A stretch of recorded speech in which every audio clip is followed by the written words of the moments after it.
కలిసిమెలిసి ఉండటం, వీళ్ళకి కొంచెం ఏమైనా స్వీటు ఆటు తీసుకురావటం, ఇలాంటి ఒక మంచి పని వీళ్ళకి చేస్తూ ఉంటాను. దేవుని యొక్క మాటలు తెలియజేస్తూ ఉంటాను. మరి దేవుడి మాటలు వింటారు, చక్కగా పాటలు అవి నేర్చుకుంటూ ఉంటారు. వీళ్ళు మరి చాలా కొండల్లో ఉంటున్నారు. వీళ్ళకి సరైన వస్త్రాలు కూడా ఉండవు, కొనుక్కోవాలన్నా చాలా కష్టం. ఎందుకంటే తల్లిదండ్రులు మరి ఏదో పనికి వెళ్తాం, కుటుంబాన్ని పోషించడమే కష్టమైంది. ఇలాంటి పరిస్థితుల్లో మరి వీళ్ళకి మంచి వస్త్రాలు కావాలని అడుగుతున్నారు.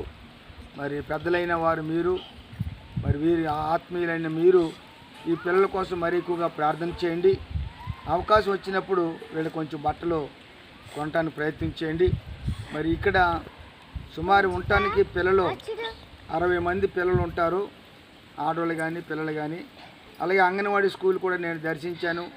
అక్కడ కూడా ఒక 22 మంది పిల్లలు, చిన్న పిల్లలు ఉన్నారు. వీళ్ళు 1-2 తరగతులు చదివేవాళ్ళు వీళ్ళందరూ కూడా. దానికి వీళ్ళ కోసం ప్రార్థన చేయండి. గ్రామ రక్షణ కొరకు ప్రార్థన చేయండి. మరి గ్రామాన్ని అనేక సంవత్సరాలుగా వస్తున్నాను, వెళ్తున్నాను. చక్కగా కూర్చుంటున్నారు, చెట్టు కింద ప్రార్థన పెడితే కూర్చుంటున్నారు, దేవుని మాటలు వింటున్నారు. కానీ ఆర్థికంగా నేను వీళ్ళకి ఏం సహాయం చేయలేను. పిల్లలు తింటాకే కొద్దిపాటు తీసుకొచ్చి ఇవ్వటం జరుగుతుంది, పెడుతున్నాను. మరి గ్రామం బాగుపడాలని, గ్రామం అందరూ కూడా యేసు ప్రభు నిజమైన దేవుడని వినాలని, నమ్ముకోవాలని ఆశిస్తున్నాను. నా పరిచర్య కొరకు ప్రార్థన చేయండి.